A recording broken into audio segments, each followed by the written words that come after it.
well.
I've still got a lot to do with making the doodle anyway, so there you go. Oh, okay, I'm gonna do it again like I said. Whoa! I like to dance to this one.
This message from angels above.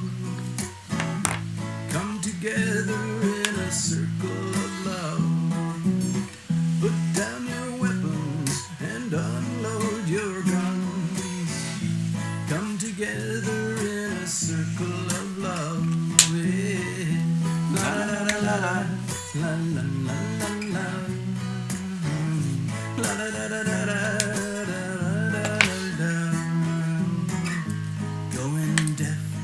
Explosions, screaming babies everywhere.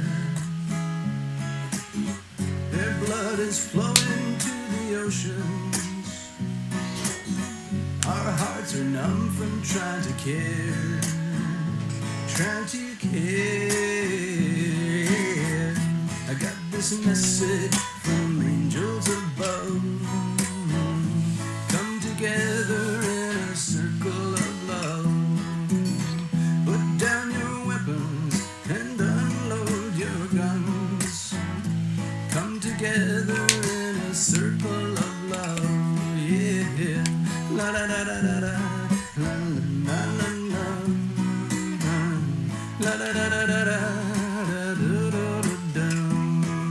Soon, when the smoke and dust has lifted and all the rubble has been cleared,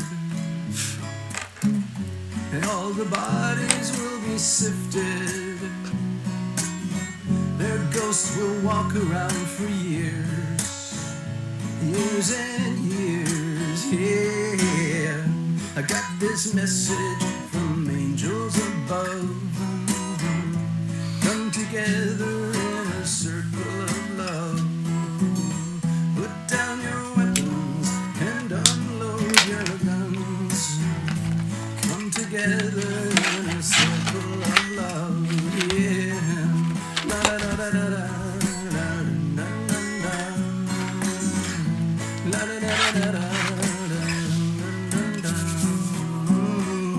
I got this message from angels above. Come together in a circle of love. Put down your weapons and unload your guns. Come together in a circle of love. Yeah. La la la la la la la la la. La la la la la la la la la la. Okie dokie. Let's just put the music aside for a moment.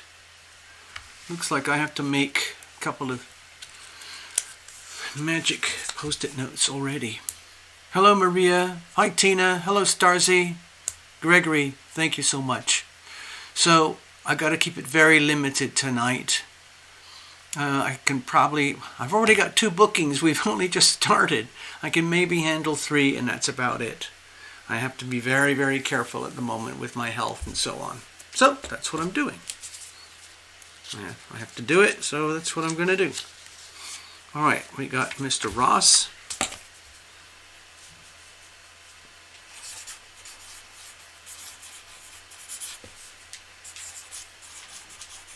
And we have Ms. Tina Miller. Well, well, well. wouldn't you know? Here we go.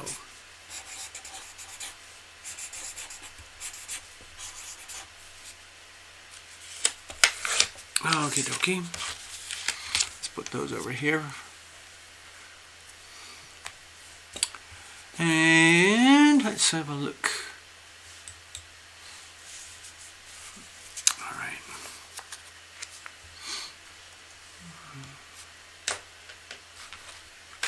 All right, let's see what we can do.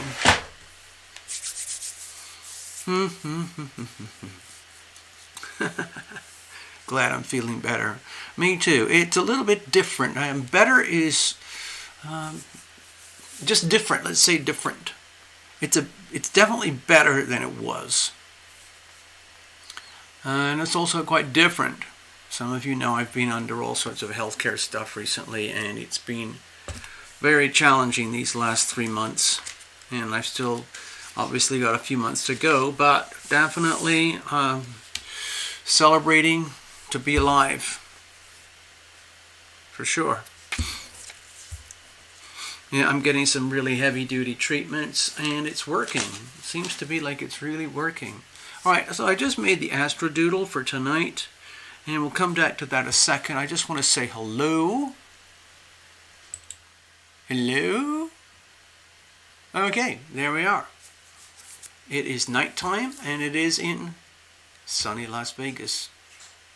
Well, there's no sun here, right, because it's nighttime. But anyway, so, look, you can see kind of, let's have a look. That's the water processing. That's the big, the mountains, the big mountains are over here, and I'm right here. There you go. Anyways, that's from my understanding of the regional maps. So, thank you. Thank you, Tina. Thank you, Gregory. And I can handle one more, and really that's about it. I wasn't even sure if I was going to do a show, but I felt like, if I don't, what am I going to do? I'm just going to sit curled up in, self-pity and just take aspirin and things like that and have cups of tea and, maybe watch a YouTube video. So I thought, if I'm already going to be doing that, I might as well just do this. Wow. So, have you noticed how I'm not doing anything controversial, or at least not really controversial on YouTube lately? I'm doing everything I can to stay out of trouble because it's been a very bumpy ride. I've been experimenting on TikTok and Twitter, and now I have a channel, a brand new channel on Rumble. And so far, everything's working. Except for the TikTok. I've already had several warnings on TikTok. I don't understand why, because there's some stuff on TikTok which is, frankly, I don't know how. It's definitely not for kids, let's put it that way. And yet it's right in your face. So I don't know what I'm doing wrong, because I'm just talking truth, facts, relaying information, sharing opinions based on truth and facts. I have to say, even though that TikTok is famous now for being associated with that country over there, far away, that has 1.4 billion people, TikTok is actually an amazing app. And so what puzzles me is, why doesn't somebody in America make our own clone of TikTok? We'll just call it TokTik or something. And I got already some ridiculous humor going on here that I can't share because of my algorithms. So, hello, Path Traveler. Oh, I was just going to talk about you, Path Traveler. Some of you know Path Traveler very well. And she keeps a very close alliance with Love Driver. And you might have noticed that they are like bloodhounds. They dig and dig and dig. And they're like little doggies with a bone, or especially like like I remember when I was a kid, well, a young lad, and we had our dog Danny, and he was just the most amazing dog. Very masculine, and frankly a bit of a handful, and it got to be too much. And he was, let's say, put to sleep with a bang stick by the local farmers because he just got to be too much of a handful. And that's just the law of the land. When you live in the countryside, you don't call the cops, you don't call animal control or anything. They took care of business. But anyway, when little Danny was a puppy, oh my gosh, he was fearsome. He was the most awesome hole digger on earth. He could spend all day digging a hole, and the hole would be the size of a small storage shed. The deeper he got, the deeper he wanted to go. And he would be covered in mud and dirt, and his nose would be shiny and wet. But he was so happy because he was like living in the elements. And I'm not saying Path Traveler and Love Triber are like that, but they seem to have tremendous joy about digging deep into these very scary places. And today, for example, Path Traveler sent me a bunch of links to all this little gems and nuggets that they found. It's just, part of it's absolutely terrifying when it comes to all these forbidden subjects that I'm not allowed to talk about. So I'm going to try and migrate that material over to my Rumble and trying to share with you, because it's really something to chew on. I can't really talk about it here, so I'm not going to. But I wanted to say thank you, Path Traveler, and extend the thank you to Love Triber, because it's just, the world has to know what we know. Okay? Poof. Yeah. So I had a few private consultations this week, and they went very well. And sometimes I think to myself, like, wow, I can still do this. Not only that, I excelled myself. And I looked after everything was over, I thought, wow, this is actually pretty cool stuff. I can see kind of why I started a YouTube channel over 5 years ago. Because, people need to know these things. People sometimes, like some of you have said many times, like, the people who need you, TL, will find you. And it's turned out to be absolutely true. Nothing more, nothing less. And I'm actually really, really grateful. Because in some ways I couldn't handle any more than what I'm getting as it is. Even though I'd love to have a fabulous, fabulous multi-million subscriber channel like some folks that I really like. It might not be my destiny, and that's all there is to it. So anyway,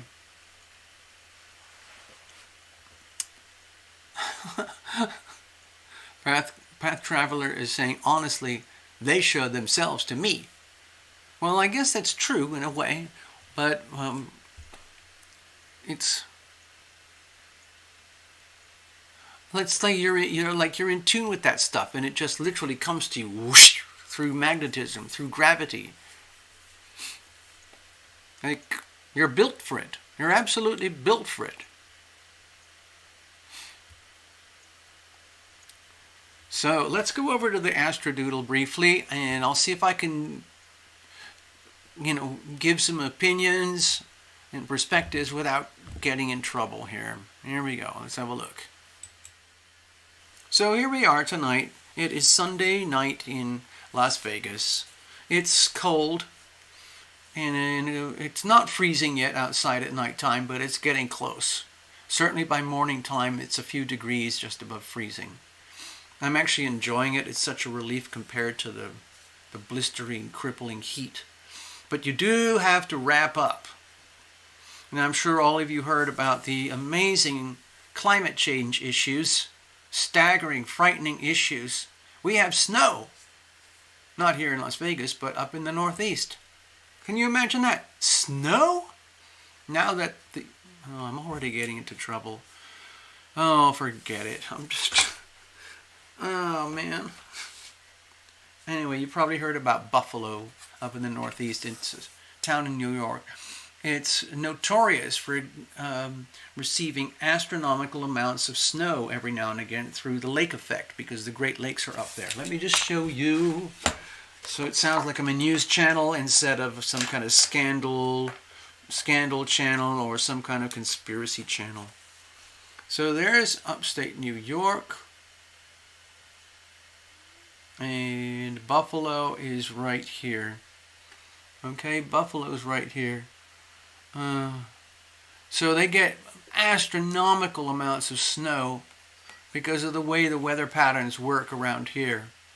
But that's normal. I mean, when they've got 6 foot of snow here and your car is invisible and you have to use shovels for hours just to get outside of your house. I remember that when I was a kid. And there were times when I used to live over here, and I have family up here, and family over here, lived over here. All of these, this is New England, and this is the the Great Lakes region. It's perfectly normal to have astronomical snow here. It's just been absent for some time or receding, but it wouldn't surprise me if all of these places gets really slammed. Okay, there you go. Yeah, we know Path does not like the cold. Tina Miller, it's 5 at night, and it's in the teens during the day. Plus it's snow. Okay, Tina, you win the prize. You've got the coldest by far. There's Tina over here. Look, there's Tina over here with Arctic weather. Well, almost Arctic. And there's Path over here where it's getting really cold, below freezing. And let's have a look. I forgot where you are, Starcy. Maria is over there in Arkansas, so it's probably a little more mild. Yeah, the snow belt. That's definitely the snow belt, but it also tips down to here. Yeah, and then Maria is over here in Arkansas. Probably not much in the way of snow there, I would imagine. Starzy, I can't remember. Illinois, Florida, New York. I just can't remember. Starzy, Florida. Okay. Well, you're not going to get any snow. By the way, I want to say something. Hopefully this won't get me into too much trouble. But I'm so happy for you folks in Florida. I don't know what your particular socio-political leanings might be, Starzy, but many people on this channel know that I lean heavily towards the RIGHT, things like the Constitution. I'm very much in alignment with what... Basically, I'm not a fan of the people who are in Washington right now. And I'm much more of a fan of the person who has a big fat mansion down here in Mar-a-Lago. Okay? So I'm one of those folks. I don't have a big red hat. But anyway, I feel that you're very lucky. I feel that Florida is very lucky. I don't know if you like the fellow, but Florida now has that fellow Ron, who's the governor over here, and he's proving to be an exemplary model of how things ought to be done. That's how I look at it. That's my personal opinion. But I'm not going to go there. I'm just giving a glimpse of my own personal opinions. Oh yeah, New Mexico, yeah, you get snow because you're very high. You're high desert, very high desert over there. Colorado snow, Utah snow for sure. Love Triber has a sister, and they had snow right here. But we got no snow here, but there's a lot of snow there. Yeah. Starzy likes. Okay, so I feel a bit safer now chatting about what I was chatting about. So, a couple more things before I get into this. Because of the severe long-term damage, irreparable damage on YouTube, I still have a channel, but there's no hope for growth. So I'm looking to other avenues. I've started my TikTok, I've started my Twitter, and I've started Rumble. BitChute is out there too, but I just don't have enough time and energy to run so many things. It's hard enough for me to do it as it is right now. And so on Rumble, Rumble is another platform, and I really like it because it's streamlined, and it seems to be very friendly towards folks like myself who tend towards, let's say, constitutional beliefs, like, things like, oh, God, I can't even talk about it here. I should just shut up, okay? I'm just going to shut up. I'm not going to talk about politics or global financial stuff, not much anyway, if I can help it. Ouch, how did I get sucked into that trap? But anyway, if anyone's there, if any one of you are listening and you want to have a taste of some of the stuff that would get me shut down on this platform, please go visit Lumination on Rumble. It's all one word, Lumination, but you'll find it there. And I've got about 6 brand new videos. And, when you're starting from scratch, it's very, very hard. But I've had some good responses. I've had definitely some good responses. People like it. Also, I've been getting very good responses on TikTok. And what I've noticed is that TikTok isn't just for kids. There is a significant adult population there, including people in my sort of frequencies. And I think they're really joyful that there's someone like me out there gibbering about the stuff that I gibber about, because I've had a lot of good responses, okay? So what I'm trying to do is, I'm just learning, okay? So please bear with me. But in the meantime, we still have our little Sunday night lives, and every now and again maybe something else during the week. But right now, I still have to live within my health parameters. So anyway, just again, thank you, Path Traveler, for the amazing stuff that you've been sending. But tonight was a real shocker. Some of the links that you sent tonight were just... Actually, in a way, they're not shocking. They're shocking for the rest of the world, but they're not shocking for us here, because we all knew this stuff was coming anyway. But it's almost so unbelievable, because to me it seems so infantile, but it's still happening.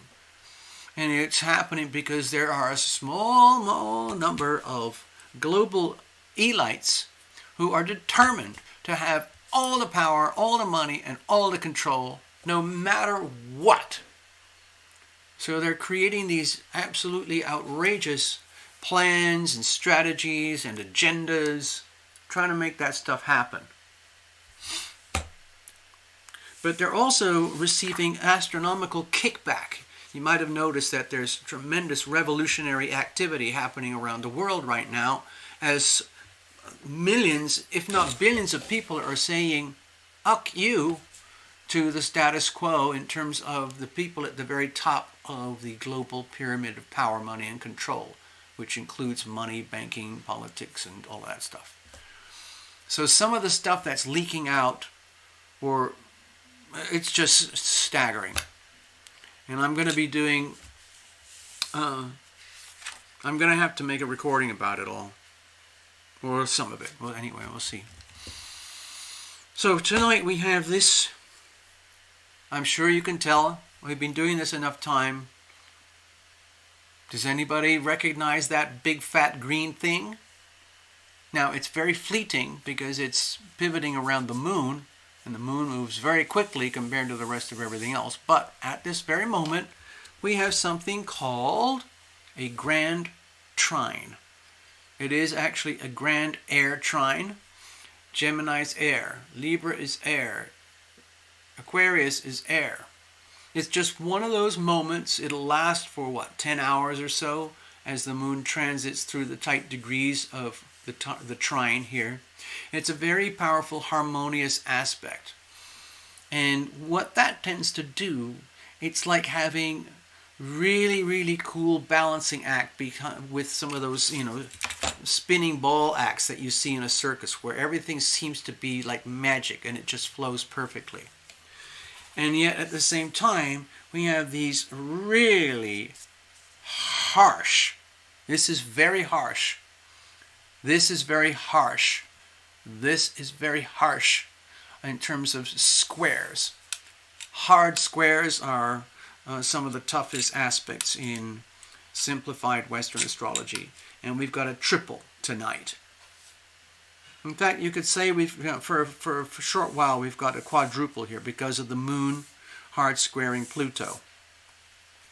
Now, almost everything that I would normally talk about, if I didn't have to worry about the algorithm, would be centered around these big fat squares and how they correlate so vividly with some of the shocking stuff that's been coming up recently, bubbling up from the cesspit of global finance and politics. If you know what I mean. Wink, wink. But we've got this safety net here, which is keeping it all together, keeping us safe and harmonious, so we don't literally just obliterate each other. I'm going to go over here just for a few seconds and see if I can just share one of them. Oh man, how can I say any of this without getting in trouble? I can't. There are so many keywords that I would like to use and would normally use that are now taboo on my channel, so it's hardly worth me speaking about anything except very soft, gentle, esoteric things. I might as well have a YouTube channel about puppies and cats and goats and chickens, because I love that stuff. And I won't get into too much trouble. But no, I've got, this is my YouTube channel, and that's just how it is. So I'm trying to be a good person and stay out of trouble. In other words, I'm censoring myself. A lot of YouTube channels have had to do that, but like myself, they are migrating to other platforms where they can actually have a glimpse of free speech. So that's just one of them. Yeah. All right, so let me go over here a second.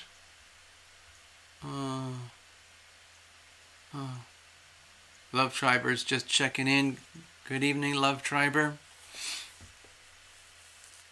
It's the holiday season, folks. It's coming up. I will be going to the store, and because I'm a carnivore, I'm going to be buying a big fat turkey. Maybe two. One for the freezer. And we're going to cook up a big pile of food and eat it in celebration of the wonders of this amazing country. Despite all the challenging things with stuff like, supply chain issues. I made a little TikTok this morning. That reminds me. I was up very early doing my business, and I was at Walmart. I've never really been to Walmart except since I've lived here in Las Vegas. They're all over the place here. Some of them are not very nice. Some of them are amazing. And when you think about so much of the stuff inside there, it comes from that huge country with 1.4 billion people across the other side of the Pacific Ocean. Yeah. So on my little TikTok, it was a very crispy cold morning. And I did this little TikTok from the car park, the parking lot outside. And I was telling people, like, do you see it? Look, there's your Walmart. And there's all this scary news going around the world by all the doom channels and the fear channels and everything, which I understand, because that stuff is real. But outside this Walmart, there were 11 10 plus 1, 11 huge shipping containers all lined up that weren't there yesterday. And they're full of stuff. And then when I went inside this Walmart, I went to buy a new pillow as a treat to myself. And this Walmart is stuffed up to the ceiling with new stuff for the holidays. And it's immaculately presented. I was impressed. I was stunned. Because some of the places where I hang out for like news and facts and real information about what's going on in the rest of the world in America, there are places that are seriously deprived. It's scary. Yes, Love Triber, we have a lot to be thankful for. For whatever reason, this city here, Las Vegas, seems to be some kind of protected force field. Like a shield. Yeah. Tina's moving back to Jemez, New Mexico. Oh my God. Okay, so our relocational astrology was a complete bust. I'm so sorry, Tina. I hope I didn't wipe you out or lead you up the garden path or anything. Moving back to Jemez.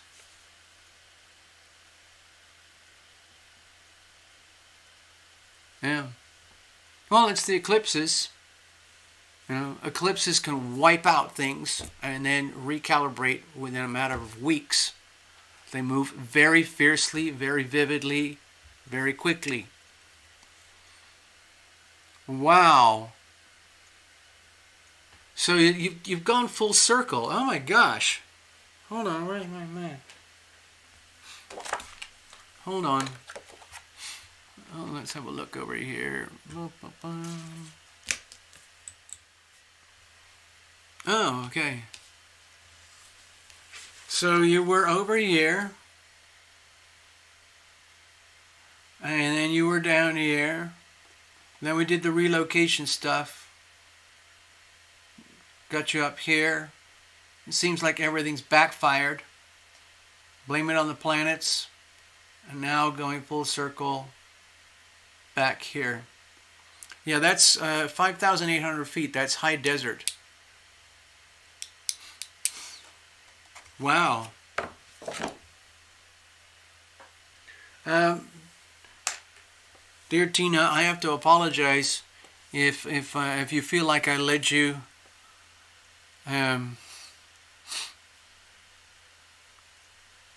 Saturn line, Montana. I thought we were working around the sun line. And anyway, we'll have to double check that.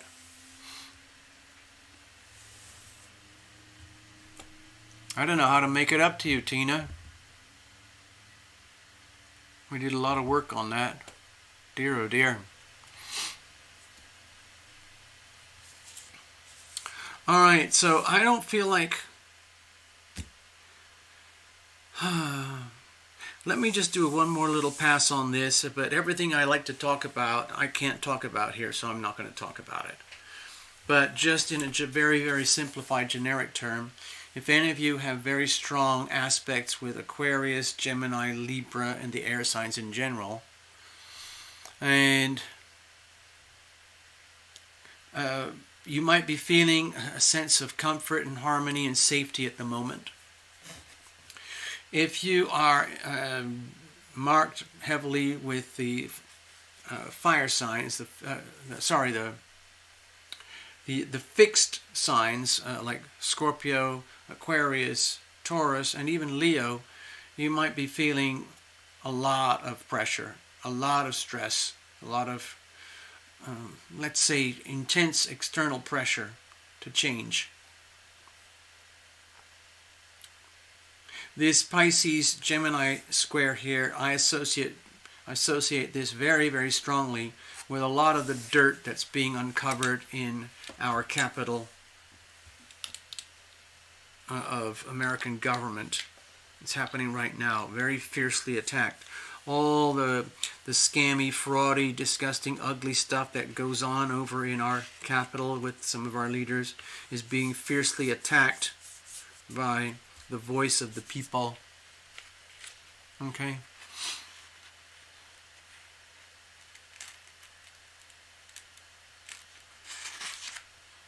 Okay, Tina, you know what? What do they call that? I'd love to. This would be on the house, Tina, but I would love to do a when you've got some time, Tina, in the near future, either when you've moved or you're going back. I would love to do a debriefing or a deconstruction of our relocation astrology, so I can learn from you, if you don't mind. I would love to do that, and you know, it would just be you and me hanging out in private. You know, we could just do a Zoom thing.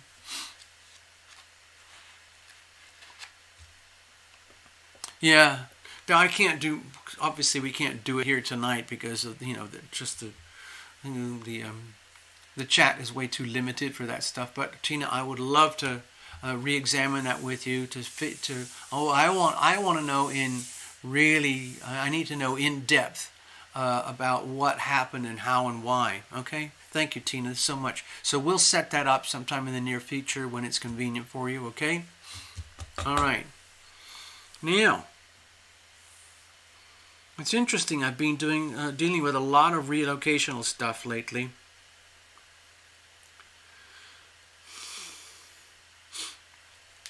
All right, now, before I leave this chart, there's not much emphasis here on the eclipses right now because we're actually, in terms of the angles, we're past it. But the eclipses happened on this axis, and October 24th and November the 8th. And we're already at the November 20th. So the moon has moved from here to here. And in a few days, we're going to have a Sagittarius new moon over here. But you might have noticed that with these eclipses, there might have been some really profound shifts and shocks and changes in your life that felt like they might have come from outside of you. And these eclipses that I was talking about, the way they work on a global scale is global financial chaos, upheaval, radical change, chaos, and upheaval. Some of it for the good, some of it very bad, some of it very, very, very bad, representing the two sides of energy. Okay, they're both happening simultaneously. So we are in the fallout period from these eclipses, and that fallout period is going to last for 3, 4, or 5, maybe even 6 months, well into next year. And it's going to be all about global finance. So I should probably do a video on that.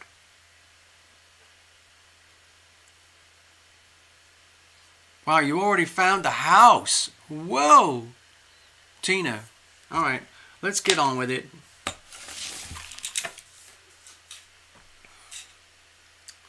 All right, let's have a look here.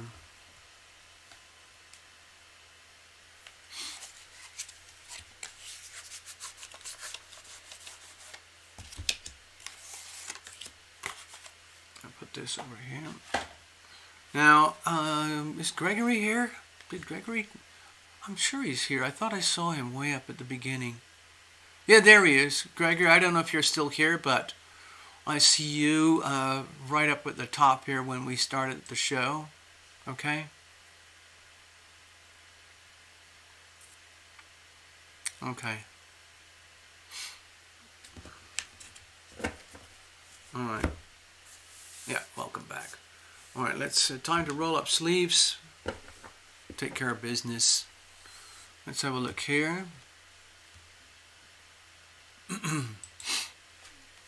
Alrighty, so we've got all this going on. Let's bless all these cards.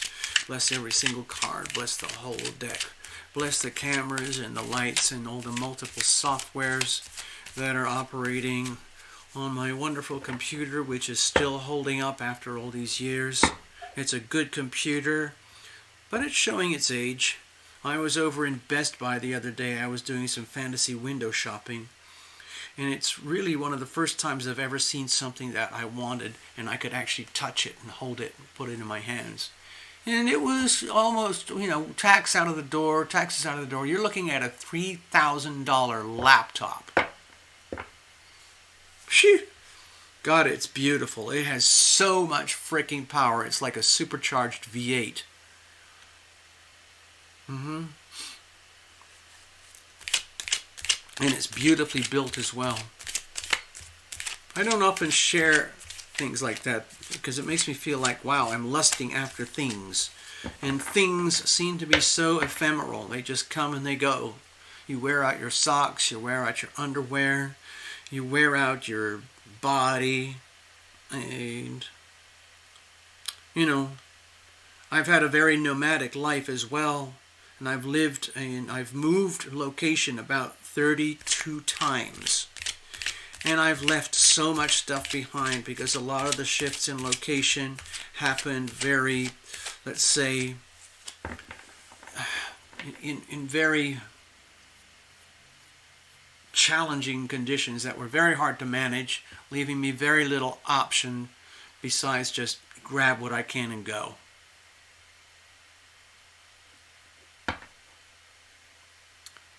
Path Traveler, actually, technically speaking, it is a gaming laptop, but I would use it for what we do here because it would give me a much more, let's say, fluid presentation, and I could do more for us. Tina Miller is you've already spotted it. Well, you're pretty much pre-qualified already. You've got one house to sell, so long. I guess you know what you're doing way more than I do. Very simple house on a hill, 1.3 acres, no neighbors, excellent. Near the Hemis Pueblo, near the Red Rock. Oh my gosh. Well, it still gets pretty cold there.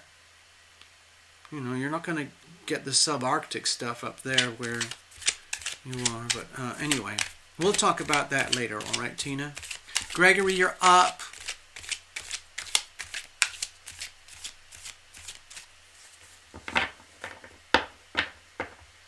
I've traveled through New Mexico a couple of times. Gosh, it's a very sort of enchanting, magical place, and I think they have it on their license plates. The Land of Enchantment. It's so enchanting. I've always thought it had quite a strong Neptunian vibe to it in some way.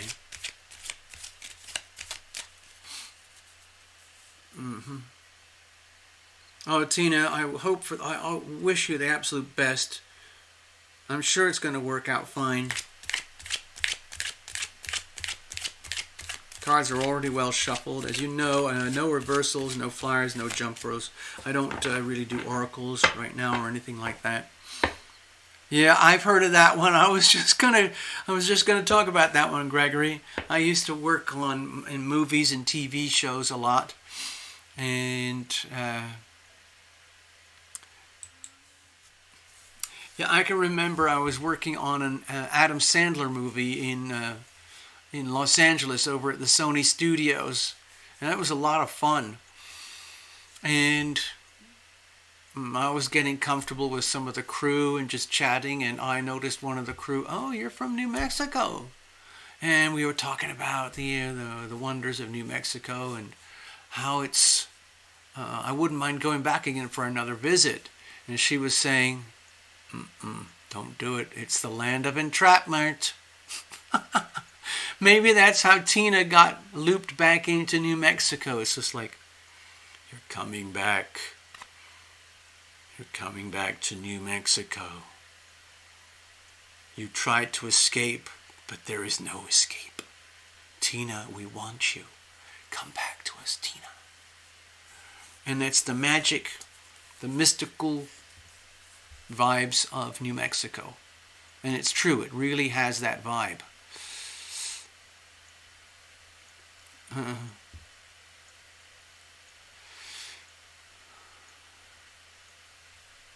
Oh, look at the chat, folks. Look, everybody's chiming in. How can we help you, Tina?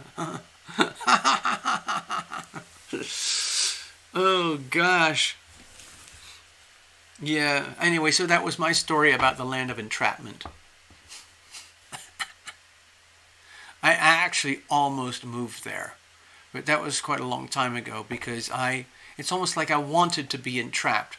I wanted to hide and live a life of mystery, and I just wanted to be in dreamland and play guitar at night and put my feet up and sort of just daydream. And I wasn't even thinking about survival.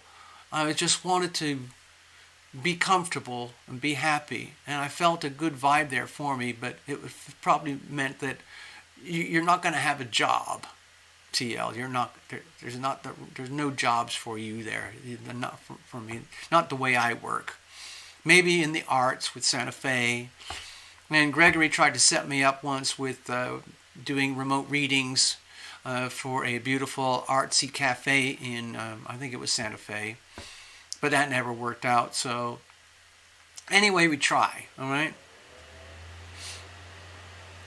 Yeah, Santa Fe is very magical, very entrancing.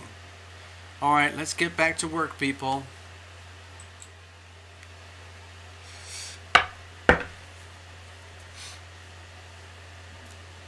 All right, cards are well shuffled. We bless the card, bless the deck, we bless the cameras, the technology, the mices, all of the stuff that allows us to do this. It's still amazing to me how we do it at all. Let's cut it up. All right, Gregory, we're just going to go completely blind here. I think I saw that note on the screen. It's funny, some of us, we've known each other for years now, but even when we do blind readings, stuff comes up that who would have known, you know? Cheers, everybody. This is my new diet recommendation for fluids. I'm not allowed to take any more caffeine. I'm not allowed to take any more alcohol. My new medications are very strong, and they're not... It's like my life is worth more than the... I love my whiskey, my wine, and my beer, as you know. I'm not an alcoholic, and I'm not a heavy drinker or anything, but I love my little sips. But I can't have it anymore because it causes problems with my condition. Okay? Queen of Water, yo! So, I am learning to love water even more than ever before. I've always been a great fan of pure water. Now I have to be more than ever before.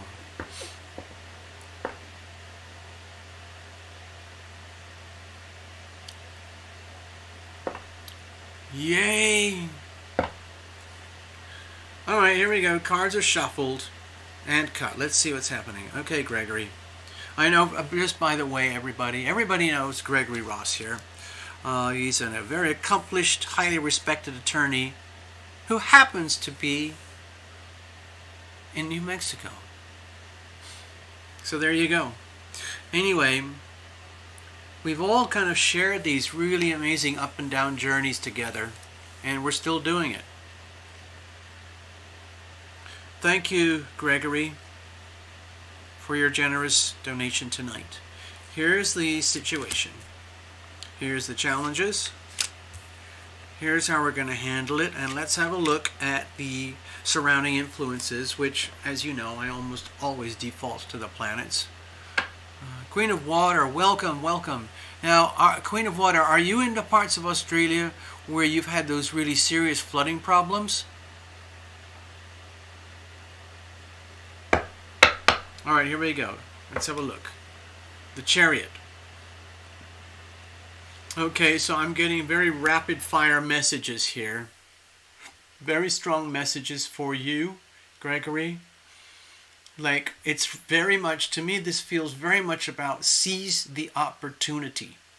It's time to really, really take charge of the energy fields that are surrounding the whole of planet Earth right now and come to grips with what they really, really are.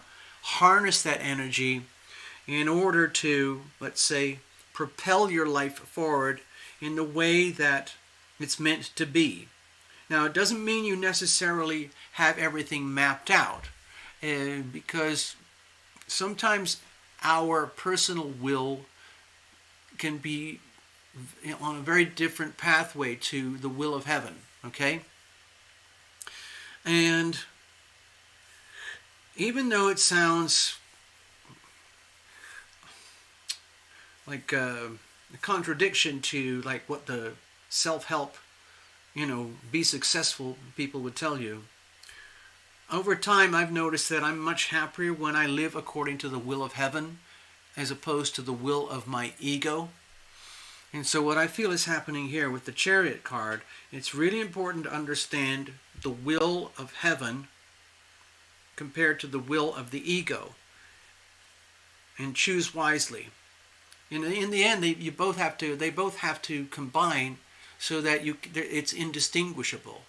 So that the will of heaven is essentially the will of your ego, and they instead of being out of alignment, everything is in alignment. So it's just all one thing, and it's a powerful energy. I think this is very much to do with the surging wave that comes after the eclipses. Like, with the eclipses, the wave came and then it breaks, but the wave is still moving towards the shore. Now, like when you see those, I have to make an illustration here. This is the only way I can do it. When you see those big surfer sports shows and movies or whatever, there's the wave.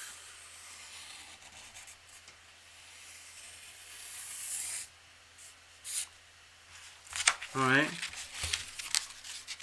There's the wave, and there's the shore. Now,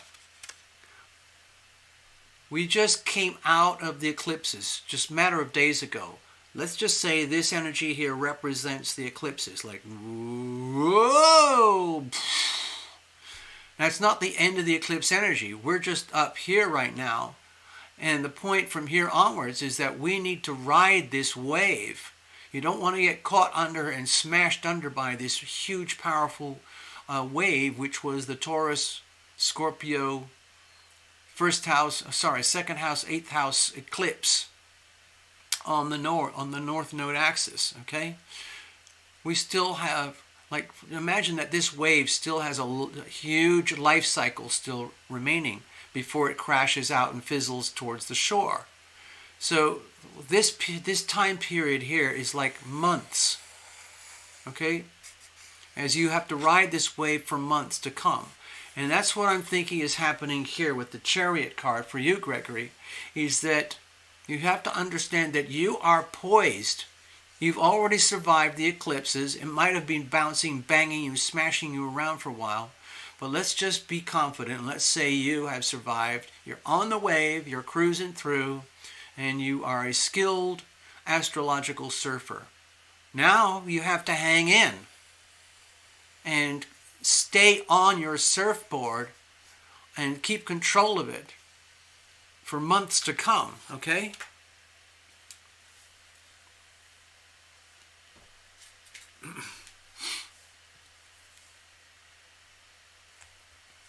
So, there's nothing good or bad about this, Gregory. It's just like a friendly reminder, okay? Basically, look at it this way. If you don't seize the moment, seize the energy, you end up like consumed and crushed by like a surfer who got really sloppy and cocky or lazy, and they just, the wave just took them down, okay? We're not going to let that happen with you, Gregory, okay? All right, let's have a look. What's the situation here? Everybody here knows that you've been going through a lot of turbulent upheavals with location, relocations, family, and all that stuff in your own career and things like that, and that you're kind of busting out. Like, I really want to bust out and kind of be more myself. Because remember, Gregory, you do have this very, very compassionate nature combined with this fierce defender of the law nature combined. And as a fierce defender of the law, you've obviously, I don't want to build too much of a scary story. You can build up momentum and situations, let's call it, where you want to get away from the hostilities of life. Anyway, let's have a look. What's the situation itself here? Okay, with the Eight of Wands, the way I feel this is that there's somewhere deep inside of you, there's a surge where maybe it's almost like you understand what I'm saying here more than I would have expected, because I felt like I was really going out on the fringes here, trying to describe the energy that I was feeling. But it feels to me like deep down you understand exactly what I'm talking about. Not only that, you are eager to ride this wave. It's about time that you kind of took more control of your life and put all your energy into doing things that you really love to do. Like what they say, like, do what you love and love what you do. It's almost like a formula for happiness, and then wait to see what happens. Rather than doing things like chasing money, chasing stability, chasing career, chasing happiness, there's another approach where you harness all your energy and you literally invite the healing power of love to come into your life from up above, and you wake up in the morning and you seize the day like, oh my God. It's almost like, I can't force you to do this. And hold on, Gregor, I got to do this under personal here. I can't force you to do it, but I'm sure you know what I'm talking about. And then it's like some mornings you wake up and you think, oh my gosh, I'm so glad to be alive. I'm so glad I'm awake now. And it's like you feel warmth in your heart. You're like eager to seize the day. You want to get up. You want to do stuff. You want to be yourself. I got places to go, people to see, things to do. And it's like being the happy dog that I was talking about at the beginning of the show. Like, you're happy to wake up in the morning and throw your energy into your life. And you don't have to plan every moment or every event. You just get up and you go. Maybe you had a little list put together from the night before, like, oh, I got to take care of this, I got to take care of that, take care of that. So you grab the list, put it in your pocket, and then you go, okay? Whatever it is. Rebuilding a new life, throwing your energy into life, especially doing things that are fun, things that make you happy. Now, I know that you love to ski. You've told me all sorts of stories about skiing, and you live pretty close to a ski town or ski territory. You know? I know you love to do that, and I know you don't like feeling down and out about life and things, because you've had such a high pressure life, and some of it you've brought upon yourself because you are such a fierce defender of the law and helper of other people who can't get help anywhere else. But you do need a break. And what I'm sensing here right now is you really got to help yourself by doing what you love. Just do something you love. Okay, that's the situation. It's all about seize the moment and doing things that you love right now. And put everything else in second place. Obviously, still take care of life and business and a day-to-day, but just grab the moment and prioritize happiness, beauty, love, feeling good. Because once you just tap into that feeling for a couple of seconds, you think, oh my God. And you say to yourself, God, it feels so good to feel good. And then that acts as a catalyst, and then you attract more good energy. You know what I'm talking about. You know how the universe energy works. You see what I'm getting at here? Okay? Thank you, Queen of Water, for that. I just saw that there on the notes. There's a lot of chatter going on there. I can't catch up with it right now, but anyway. Let's have a look. Now, what's the problems here? Obviously, there's going to be problems somewhere.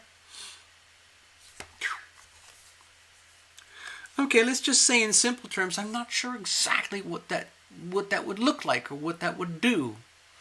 To me, it makes me feel like with the Page of Cups here that you'd like a little bit of romance in your life, but maybe at this point in life, you might have got burned enough times or had some tragedy or disappointments that you might wake up in the morning sometimes thinking, what about love?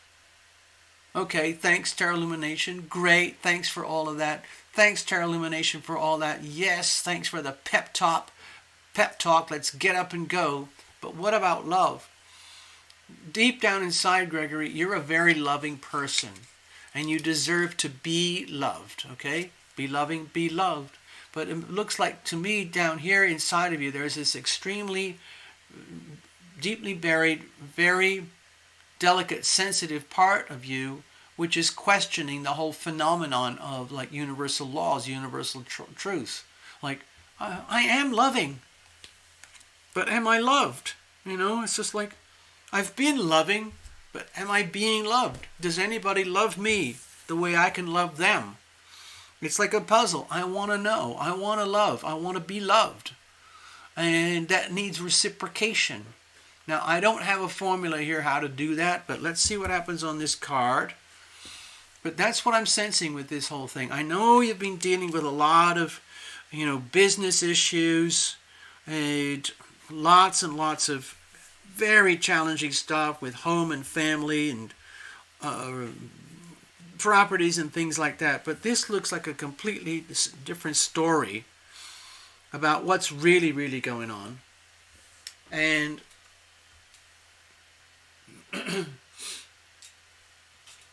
maybe it's time to prioritize this. So, what does that look like? How are we going to tap into this? Okay, so I've got Emperor energy over here. Now don't be scared about this. This is a very powerful card, okay?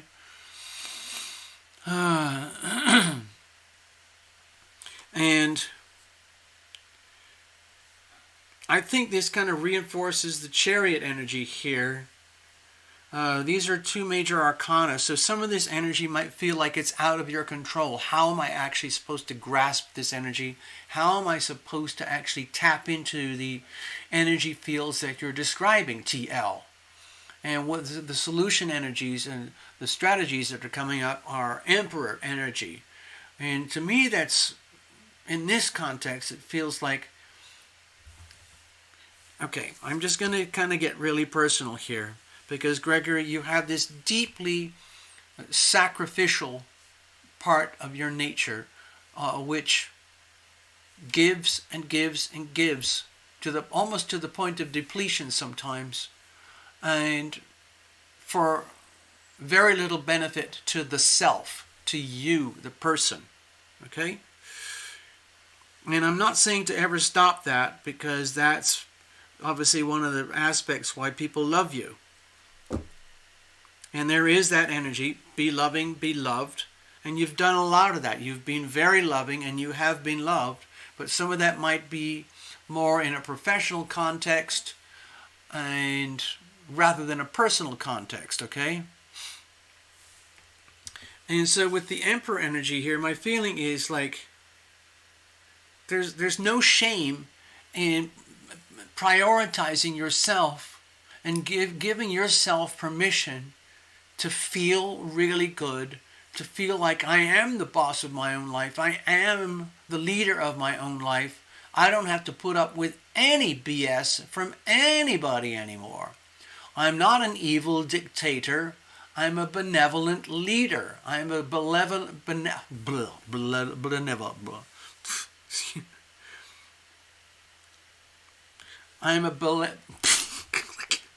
I am this benevolent, powerful, radiant self.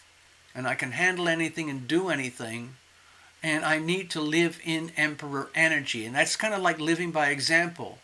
This would be almost like, I'm going to have to do a little bit of acting here now. I don't like it all the time when I do those acting things, okay?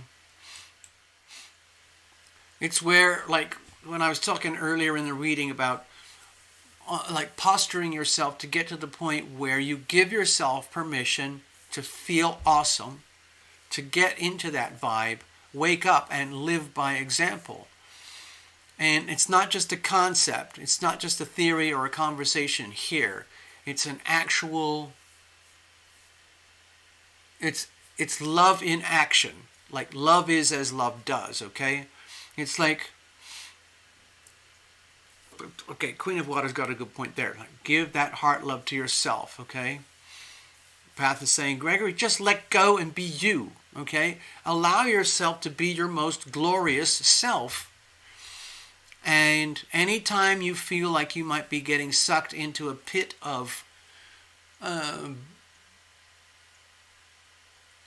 energy field where, with that Pisces energy, it's very easy to get sucked into like the drain or a sense of loss or disappointment. And then the more energy you focus on the shadow aspects of Pisces and Neptune energy, then the worse it gets. It's like being in quicksand. The more you try to get out of the quicksand, the more you sink, and it's just better to sit there and wait till somebody rescues you. But no one's going to rescue you. So instead, the strategy is, it's almost like you're going to have to. I'm not Tony Robbins. I'm not a self-help guru. I'm not going to do any heavy-duty coaching, brainwashing, what's it called? Linguistic programming, whatever that thing's called. But I mean, we sort of do that on this channel. But it's about putting yourself first, putting yourself in a situation where, you know what, if something feels like you're being sucked into doing something that really is not good for you personally, but it might be very good for them, maybe it's about time to say, no, I'm going skiing this afternoon. Sorry, I'm totally booked for the week. Or I'm going to do this, or I'm going to do that. But prioritizing yourself, because we've worked together plenty of times before, and like I said, you have this aspect of self which is very selfless. It's very, very giving, very, very loving, and without hardly even knowing it. And you can't help yourself because you're a very naturally loving person. You would love to be loved in return. So we're like looking, how do we reconfigure the energy so you can start to attract the love that you deserve? And the more authentic you are to yourself, thank you, Queen of Water, the more true and authentic you are to yourself in terms of happiness, happiness will attract happiness. Like, when, what's that expression? Misery loves company. You've heard of that. Well, that's just a way of describing energy fields and how misery attracts more misery. Violence creates more violence. Absenteeism creates more vacuum. But when you focus on love thyself and giving yourself full permission to be happy, that actually seeds the energy of happiness and feel-good energy inside of you. And then you can, once you get even a slight taste of it, then you can kind of go, now I know what TL was talking about. Then you stay more and more in tune with that energy. And then you're walking down the street or doing the groceries or helping a client or something, and you start to realize, you know what? I just need a break. I need to do what makes me feel good right now. And I'm not talking about things like self-medication or anything to try and escape from what's horrible. I'm talking much more about things that make you feel vital and alive and good. The heart is pumping, the air is breathing, and your mind is full of endorphins and what are the other ones called? Serotonins or something. Tina would know, but it's all the happy chemicals. And for example, the only one thing I can think of right now is that you love to ski. So, love that energy, okay?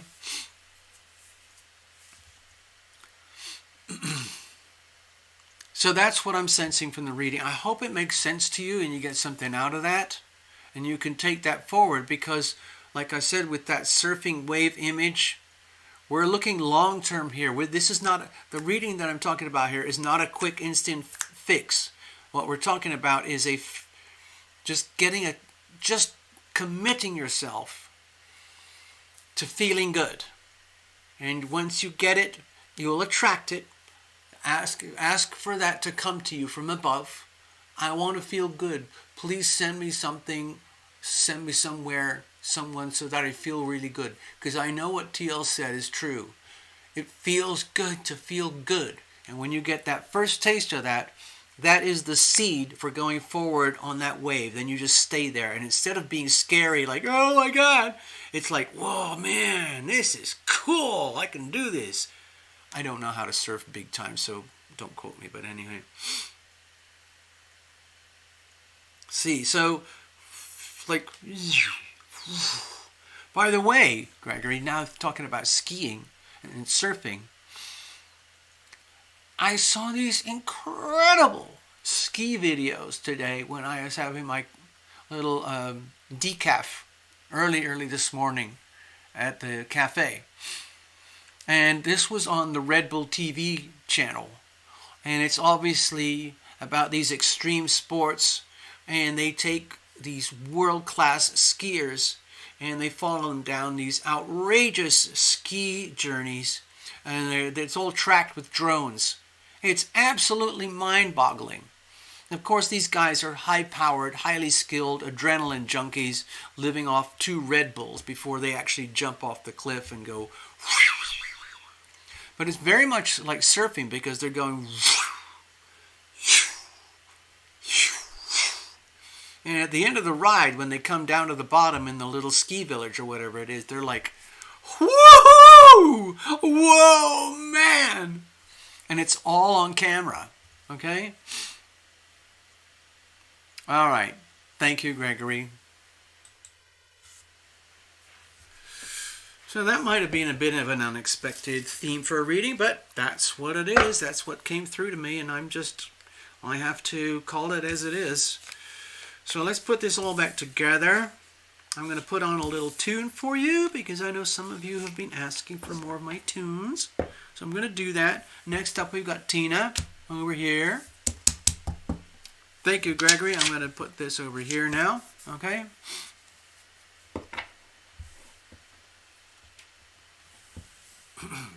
I'm going to shuffle those up, but I'm going to pick another Terra Lumination song.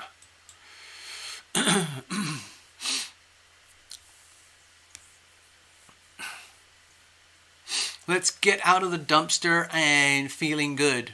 I'm going to play I Am Guided, I Am Protected. And that's for you, okay, Gregory? You are guided, you are protected, okay? I'm sure we've played this 100 times. I am guided, I am protected, I am guided, I am protected, I am guided, I am protected, I am guided, I am protected, I am guided, I am protected, I am guided, I am protected, I am guided, I am protected, I am guided, I am protected. When the light of hope it fades, when all faith is blown away, when all sense of trust goes down, when a smile turns into frown, when it feels there's no relief, nothing in which to believe, desperate in woe and grief, angels come reminding me, I am guided, I am protected, I am guided, I am protected, I am guided, I am protected, I am guided, I am protected, I am guided, I am protected, I am guided, I am protected, I am guided, I am protected, I am guided, I am protected. Angels gather close to me, show me what I cannot see. Angels take me by the hand, lift me when I cannot stand. Angels lead me through the dark, soothe and tend a broken heart, laughing at the circumstance, crying while we sing and dance. I am guided, I am protected, I am guided, I am protected, I am guided, I am protected, I am guided, I am protected, I am guided, I am protected, I am guided, I am protected, I am guided, I am protected, I am guided, I am protected, I am guided, I am protected, I am guided, I am protected, I am guided, I am protected, I am guided, I am protected. There we go. That's for you, Gregory. I'm also going to play a cheer-up song for you, okay? I'm going to play The Bounce. It's called The Bounce, and it's a silly, silly, fun song. It's old. It's an oldie but goldie. This is a get up out of bed and do stuff. And, do some chest pounding. Breathe in the fresh air. Walk outside the front door in your underwear. And jump around and tell the world that I am awesome. Okay? That's what this is really all about. While you're dancing. Crazy dancing is good. This is called The Bounce.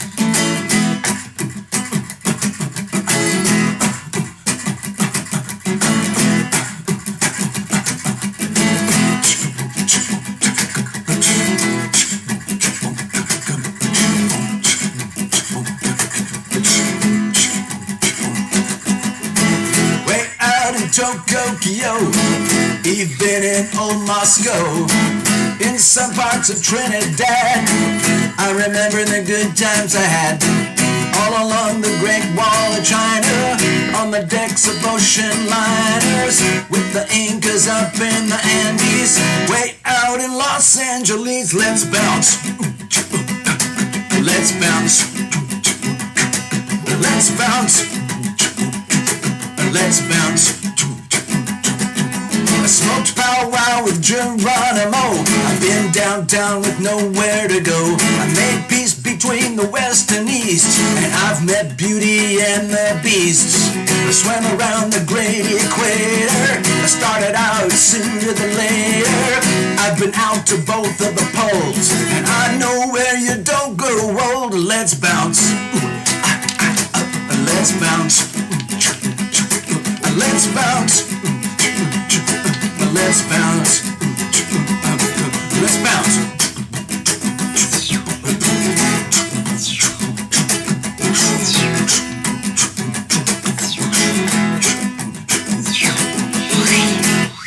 Okay. Yay! Go, Gregory. We got the lyrics. There we go. Let's just put that aside for a moment. Yeah.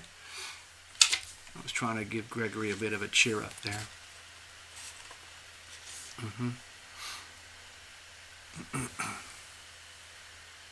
I need to add the link in the... Oh my gosh, yes, of course. Thank you, Path. Duh. Phew. Okay, well, for tonight, right now, this is my stuff. I'm starting to create a little world on Rumble. Rumble is another platform. It's like a much simpler... That would be amazing, okay? All right, just the last second shuffle here. So, we can do this. Who knows what's going to come up in this reading, Tina? You guys have been chatting so much about real estate. Oh, look, Gregory Ross is deep in there with the legal stuff. Looks like all sorts of legal lingo going on here. All right, so here we go, Tina. What a beautiful, perfect cut that was. All right, so here's the situation. Here's the challenges, and let's have a look at how we're going to deal with these things. And then we're going to, of course, look at the external influences, and as frequently that I do, it would be, what the heck is all that? It would be the planets. I always default to the planet. Well, almost always, unless I'm getting a very certain vibe. Hey, look, there's a new private dating chat out there. Someone's trying to spam this channel. Let's have a look. So, oh wow, look at this. Dear Tina, we have the victory card. We have the winner card. This is the Six of Wands. And maybe I'd like to go back to the astrology just a little bit here. Just bear with me. Stay there. Now, normally I just shred all my astrodoodles once they're done. But I kept some of these around the eclipses because it was such an important eclipse season. So this was, let me go back. This was the original I did for the 26th of October. You can see where I scrunched it all up. And then I thought, no, wait a minute. And I pulled it back out of the trash and I flattened it out as much as I could. So this was the eclipse, okay? The Scorpio new moon eclipse. Multiple planets on the south node, opposed by Uranus in the north node here in Taurus. A fierce eclipse, okay? And then we talked about, oh, hi, everybody. How does that affect you? Well, for Aries folks, it would be around the 8th house axis, okay, and so on and so on. And then we talked about the eclipse season and how I use my analogy of the elevator. Remember that? So anyway, Gregory, back to you for a moment. Please think of this as that huge wave thing that I just did on my doodle during your own reading, okay? Like, okay? And then I made this doodle here at the time of the eclipses, because that's when I started my channel, was on the new moon eclipse about almost 3 or 4 weeks ago. And then I distilled everything here for the 8th of November after I did this one. Because this was the 8th of November, and it was just a massive cluster on this T-square here on the eclipses. So that added huge amounts of pressure, especially for anybody with the Scorpio or Taurus themes deep in their life, okay? And you know who you are, people, all right? So, this energy field is still very, very strong right now. You might think, oh, the eclipses are over. No, we're just dealing, the wave is up and it's cresting, and now it's going to be rolling for the next few months, okay? And it was seated on this energy here. So you can see this is super hyper stressful energy, and I declared that this is going to be most obvious in the global financial system, which is showing to be extremely accurate and true if you follow global finances like I do. Of course, we were divinely protected here by all this beautiful green stuff. And then I decided, you know, it's very messy, so I simplified it to this. Okay? On the 8th of November. See, the eclipses have both green and red energy here, but we need to focus on the green stuff. We need to escape from the South Node, Scorpio, new moon eclipse energy. All about being immersed in the some of the very negative aspects of what's going on in the world of OPM, other people's money, banks, tax, insurance, fraud, all of that, and head towards something that works for we the people, about real money, real value, okay? And So I kept all that, and it's still very active today. And now we're here.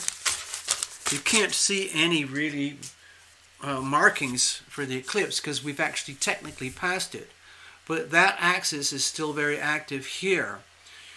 And I don't want to forget that while we're doing this reading. We're getting a moment of like harmony and bliss and a breather and some relief here with this big fat air trine. So if any of you folks have very strong air influences like with Libra or Gemini or Aquarius, please enjoy the moment. But don't forget, this big fat beautiful harmonious thing affects everybody. Wherever you have these Libra, Gemini, Aquarius points in your chart, because they are in your chart somewhere, okay? And this represents a rare moment of beautiful, harmonious things. You might as well take full advantage of it, okay? And the reason I'm bringing this up is because, like a lot of you here, you're already like really high vibration people anyway. And you're living your lives, whatever they are. You don't have to go to like yoga clinics 5 days a week to get there. You're already there. And you're living a life, a career, a journey that might not look anything like a yogi covered in beads and long hair and incense and lots of chanting and stuff like that. Because it's like, in your own way, you've been there, done that. And you're already living by example by living in the highest frequencies that you possibly can.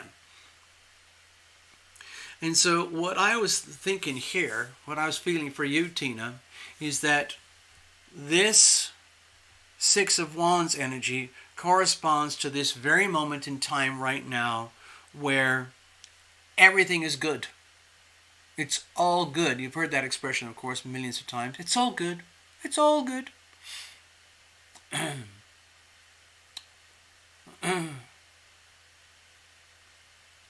Hold on, there's some chitter chatter going there on the screen. What?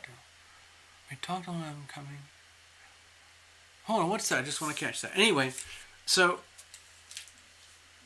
again, to me, this feels like a little bit like seize the moment, and you've already built up to it. You're seizing the moment. You have seized the moment, and it's time for you to applaud yourself and enjoy the feel-good vibes of seizing the moment and getting a taste of victory.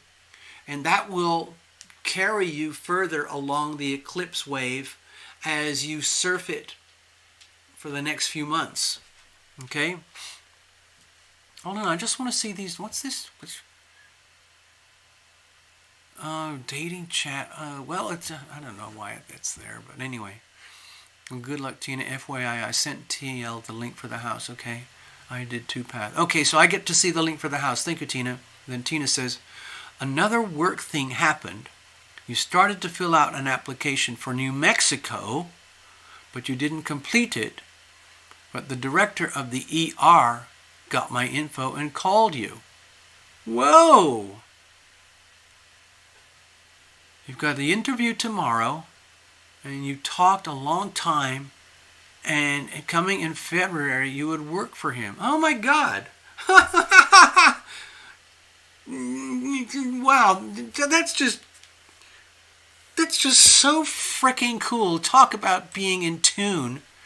Hold on. Tina, that's just... Like you're kind of like a really, really good example of someone who is like living at, high frequency and staying there and committing to stay there and trusting. I mean, to do what you've been doing and to trust in me with the location stuff and these readings, and to continue to support the channel and things like that. It's a lot of time and generosity and commitment and being very loving in your own way. So you go up there, it's almost like you had to do this massive, massive loop to get to where you are. You're still on the wave. I mean, with the notes that I'm reading here on the screen, we're looking at the very early stages of you looking at this new horizon, having gone full circle to get there. It's almost like you couldn't have located or discovered or been presented with this new horizon without having gone full circle to get the awareness that it was even available at all. So, wow. This looks like something like, seriously? Seriously? Yeah, I mean, that's like super high levels of synchrodicity. Amazing stuff, okay? I have to do the Six of Wands here for you. I think we should all applaud Tina for living in the energy fields in a very, very brave way. It's almost like you are so immersed in the energy the way I try to be. I don't even know if I'm operating at your levels, Tina, because I try to operate at these frequencies like as my default settings. But sometimes I go through really big downers, really big dips, and then it's very, very hard to get up. And I think that's the same for a lot of people. Some people don't like to admit it. Some people like to think I'm always up, but it's a lie. And some people cheat and they use artificial methods for staying up there. Sometimes it's detrimental. Oh, man. So anyway, you deserve some applause, Tina. You've taken some very big, bold, brave risks and decisions. All right, so hold on, I gotta readjust this. Okay, here we go. Let's have a look. Wow. All right, let's have a look at the situation here. Let's have a look. Dun-dun-dun. Well, there you go. You're almost reading your own reading right now, Tina. You've been down for a long time. Like the situation right now is that you're looking around you and realizing, wow, I really have been down for a long time. In fact, it's been almost like, without even knowing it, almost like, how can I say this without offending you or saying the wrong things, but it's almost like seeing how in very subtle ways you created so many problems for yourself without even knowing it at the time. And sometimes you just have to live through all this stuff and then look back. Now we have all these retrogrades right now, some pretty serious retrogrades. Okay, so we got Mars, Uranus, Jupiter, and Neptune, all retrograde. So that would be a perfectly reasonable thing to do, to look back, just even for a fragment of a moment. The way I'm sensing this energy for you, Tina, is just like when you're driving in your car, doing your stuff, living your life. Thank you, Tina. I just see that. I cannot offend you. Good.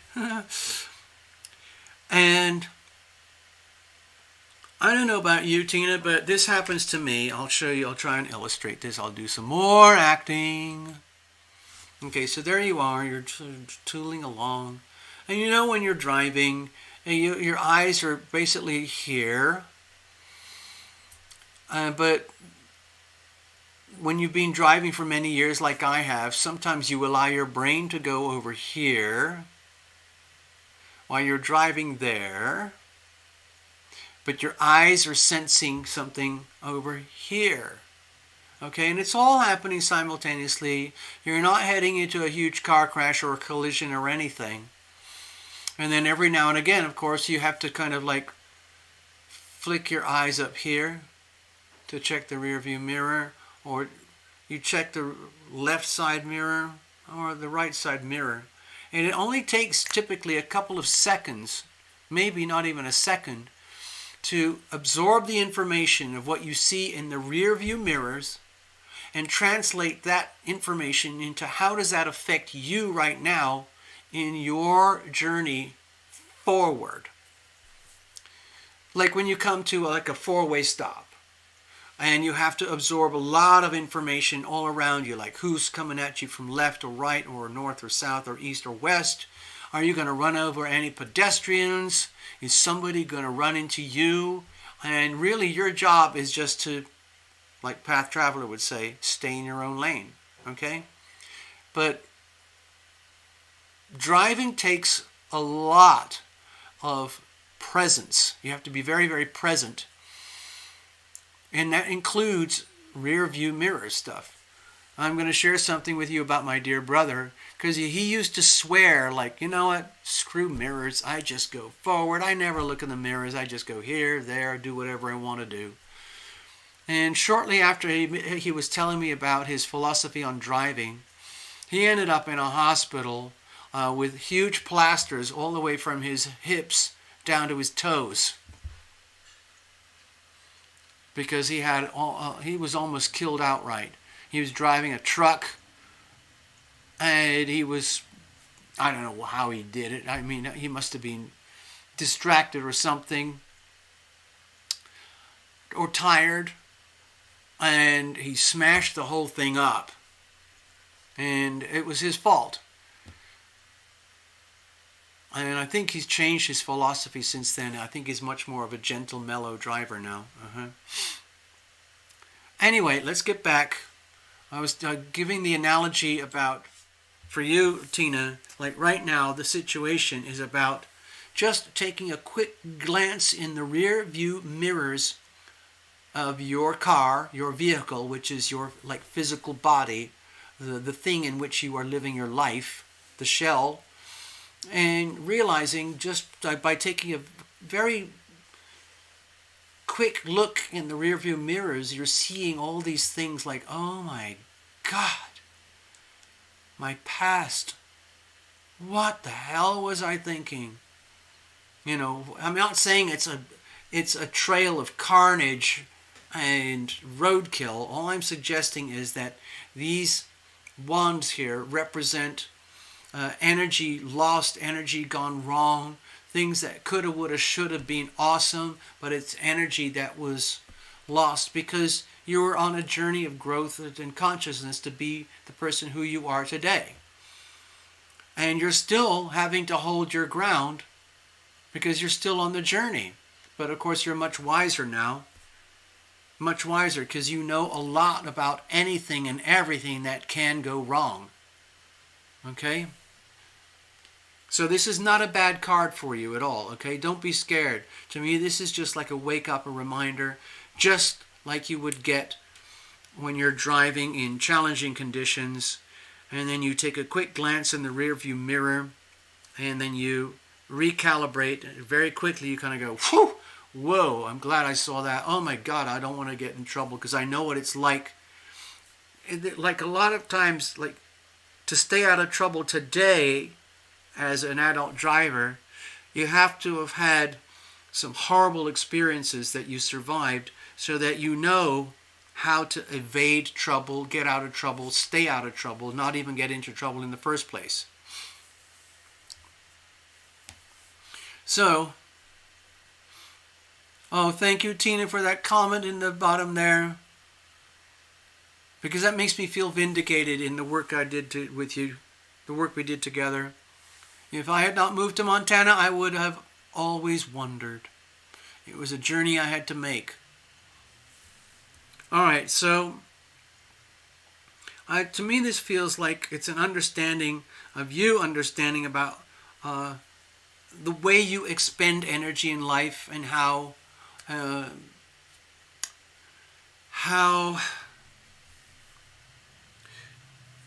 you've learned so much about where you went wrong, how you went wrong, why you went wrong, and why you don't need to do that again.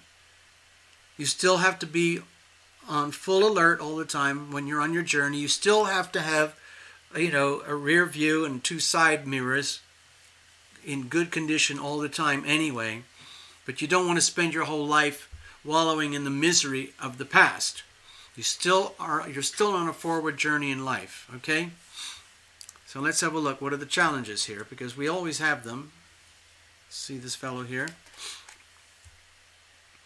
Sometimes you might have felt like you were on the brink of hopelessness, okay? And then having to dig deep inside, like, how am I going to generate hope and, let's say, a sense of everything's going to be okay after having gone through so much stuff that you could call challenges. So, there's all sorts of ways that people interpret the star card.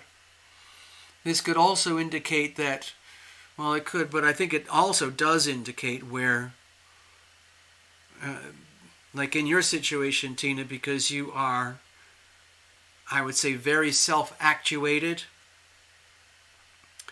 and you have to understand the laws of nature, the laws of the universe, the laws of the healing power of love, and that love is as love does. Be loving, be loved. Love thyself. But sometimes we slip. And sometimes there's a deep fear like, oh my God, have I lost it? Have I lost my skills? Like every now and again, I don't know about you, Tina, but every now and again I will get these very deep shuddering kind of feelings in my psyche, my physical body, which makes me feel very, very frightened for a few seconds at the most. Like, oh my God, I've lost it. I've fallen off the cliff. I've lost all hope. I might as well not get up. My life is doomed. My life is worthless. I have no hope. I cannot even generate my own light. I can't generate it. I have to, because in order to live the way you're operating here, Tina, it requires a deep awareness when that really, really wholesome energy here that you have tapped into, and all the knowledge that you've gained about what doesn't work, puts you in a very strong position. But you're still on a journey forward, and in some ways it becomes even more mystical and challenging, where you have to lean ever more and more heavily into the unknown, into the land where there might not be any obvious definition, and you have to tune into the words hope, where there's no evidence that everything's good. There's no feeling, there's no vibes around you, there's no signals that make you feel hope. And that's very, very scary, because when people lose hope, that's pretty much the end of it for some people. That's why they're starting to invent these, what are they called? Euthanasia beds over in New Zealand, Australia, Sweden, and so on. For people who are really depressed, you just sign a piece of paper and you get into this blue pod and you kill yourself with nitrogen. There you go. So you're not that... I'm not trying to scare you, Tina. All I'm saying is, like, you are... It's very healthy for you to be very scared of the feeling of the lack of hope, because it's not fun. It's not nice. It's not nice to feel hopeless or lost, or that there is no hope. Understandable. But this is not what's controlling you. It's just like, this is like a very deep fear, because you too, Tina, you do take very big, bold risks, and you are very, very trusting in the laws of the universe. And it takes a very brave, powerful, highly evolved soul operating at high frequencies to do that. And every now and again, when things don't quite work out according to our ego, it can be very frightening and make us lose hope. That's all I'm suggesting here. So how are we going to deal with all this going forward? Give yourself a chance, okay? Like, because you've been through so much and you still have a lot to go through. Some people call this the card of grief, but it's not the end of the world. All I'm suggesting here is that what you've just been through is very, very rapid energy, okay? There are very few people who move and relocate at the rate that you do. There's very few people that transform and change and take huge risks with life the way that you do. You throw yourself into life with pure trust and pure love, and then go from there. And every now and again, it's bound to get a little bumpy and rocky. And you just went through so much recently. I mean, your history in Montana was like, what was it, only a year? Maybe? And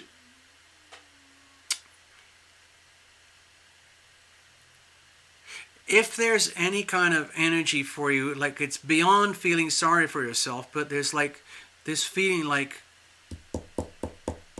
you get to a point in life where you can see so much about your past that did not work, where there was so much failure and loss, despite how much energy you put out.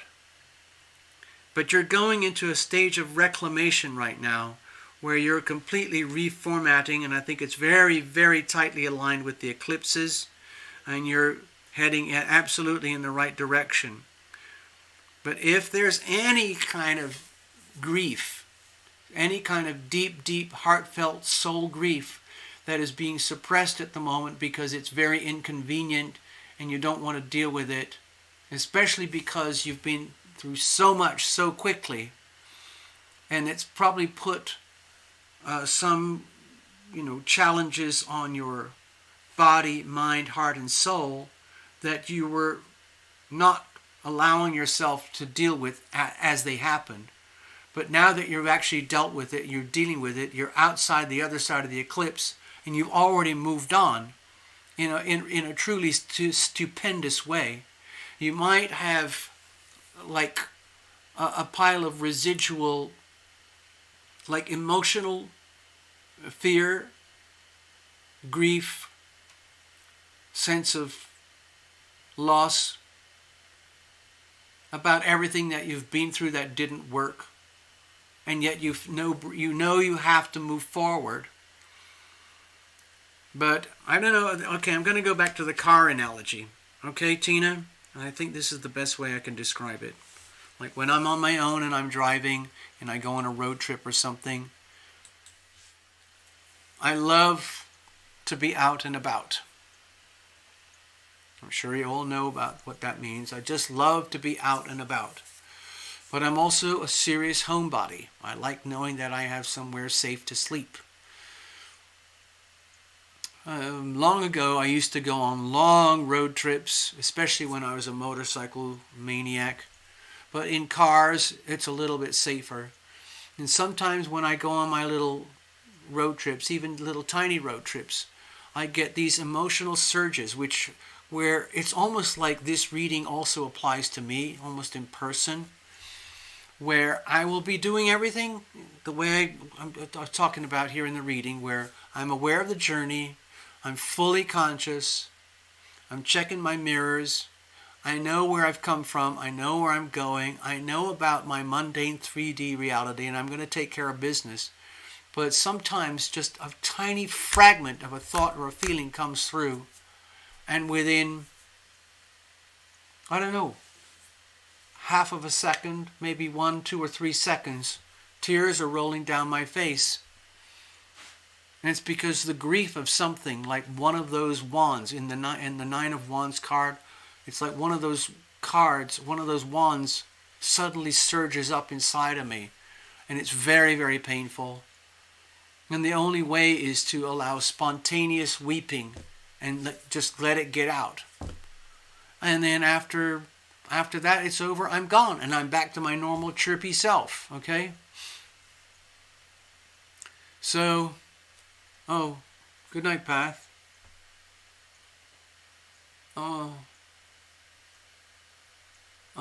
Anyway, good night. Okay, see you next week. Okay, good. Thanks for hanging out with us, Path. So that's what I'm sensing about the Five of Cups there. The only way I can describe it is, I don't know if you've ever had that or had that experience when you're driving and you're on your own and your heart is fully open, you're fully conscious, fully aware, and all of a sudden you realize, oh my God, I'm crying. Oh, wow. Okay?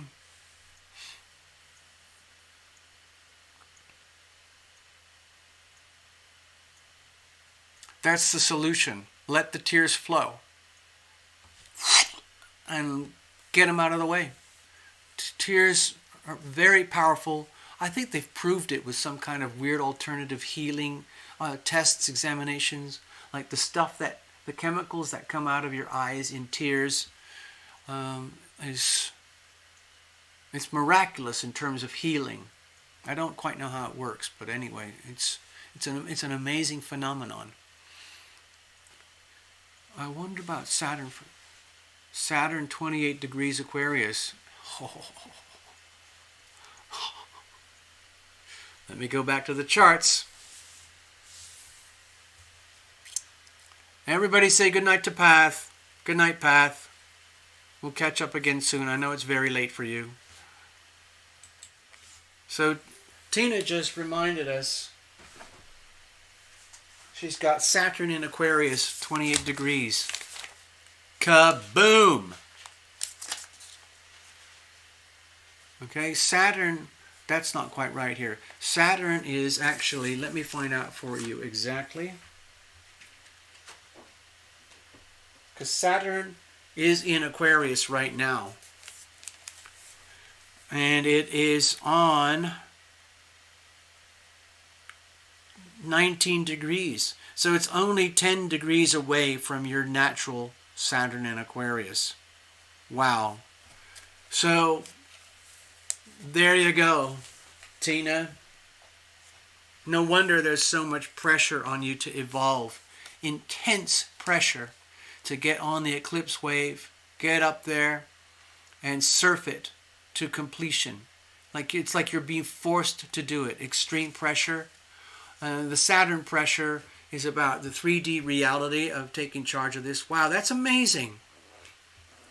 Well, let me just check. If you want to get exact, Tina, wow, this is fun. We've never done this before on this channel. At least not on an open live reading.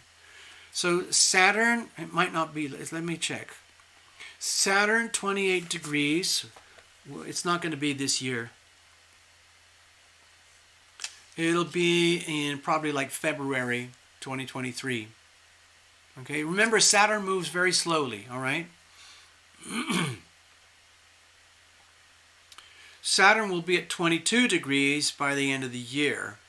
And I don't have my new ephemeris yet for 2023, but we'll figure it out, okay? So that's a really, really good question, Tina. I'm so glad you asked that because it allowed us to illustrate that live on the show tonight. Beautiful. Thank you so much, Tina. I really enjoyed doing this reading for you. I hope it helped you.